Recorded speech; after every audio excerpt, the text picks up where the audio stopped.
Daniel, I'm loving the mustache. Thank you. This is not a personal hipster choice, but I started filming in Prague. It's a movie set in the First World War, so that's what I got. Well, even if it was a personal hipster's choice, I really like it. Okay, so we haven't seen Zemo in quite a bit. Did you think you would be coming back to the MCU, or did you think Zemo's story was over? It's always a good sign when they don't kill you. I was always hoping for a potential return, but I didn't know anything. I didn't know about any plan they had in mind for Zemo.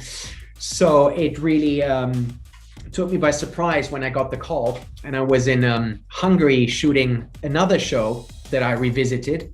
And then I talked to the director, and I think a week later she came to Budapest with a very funky looking suitcase where my mask was presented to me in a very ceremonial kind of way.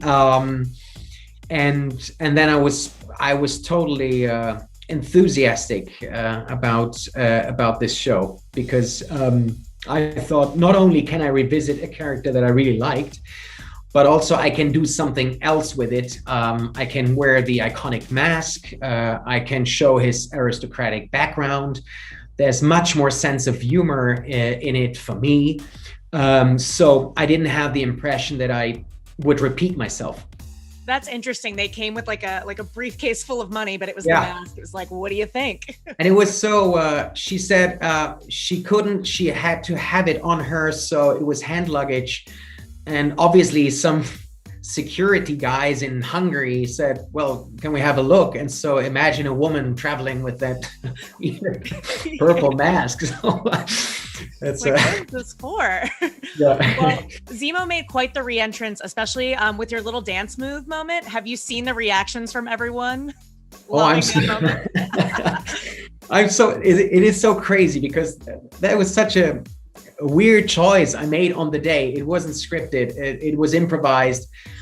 I was there. I saw the crowd. I heard the beats. I thought, like, Zemo needs to show his moves. He needs to let off some steam after sitting in a dodgy German prison for years. So, and especially every possibility to annoy Sam and Bucky is good. So I just decided to do this little dance, and I was 100% sure that they would cut it.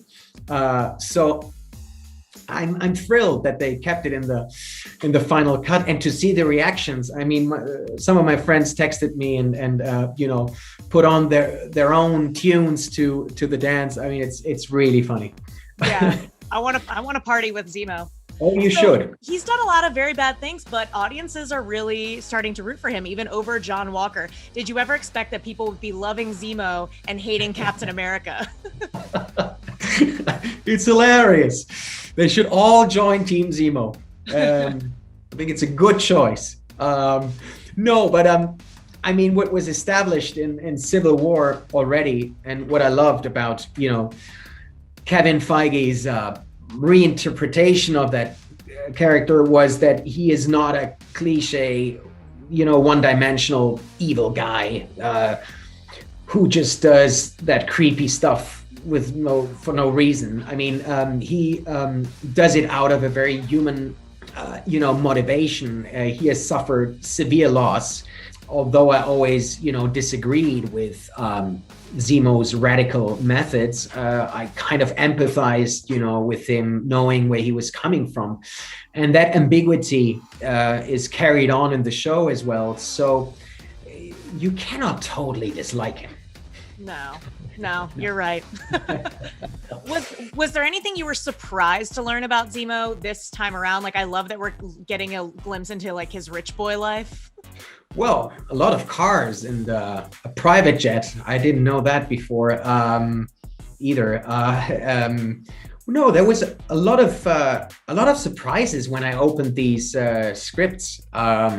It was just a different take on this character, and again, it's fun because it doesn't become redundant. It doesn't become boring, and and also to have that triangle.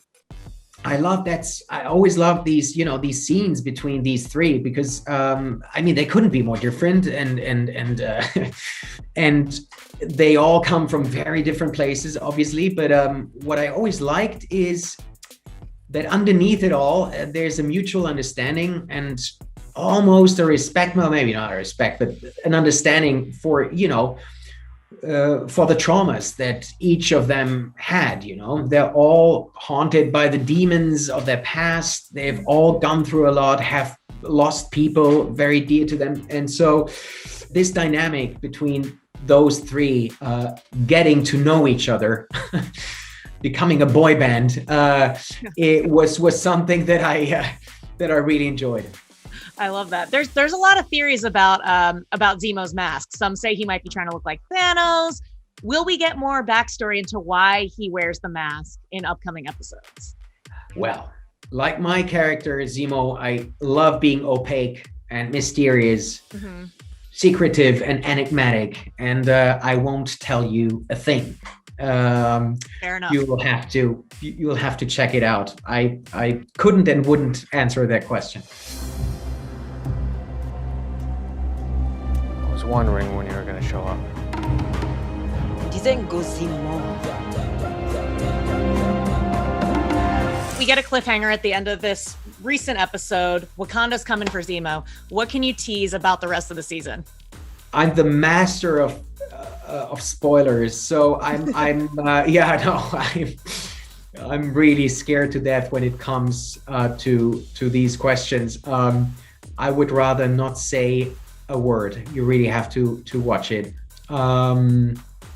It continues being fun. What really impressed me is that they managed to keep that cinematic level to the show. It really looks like and feels like a long movie, like a 6-hour feature and there will be very interesting turns and surprises that I can assure you, but I'd rather not say anything.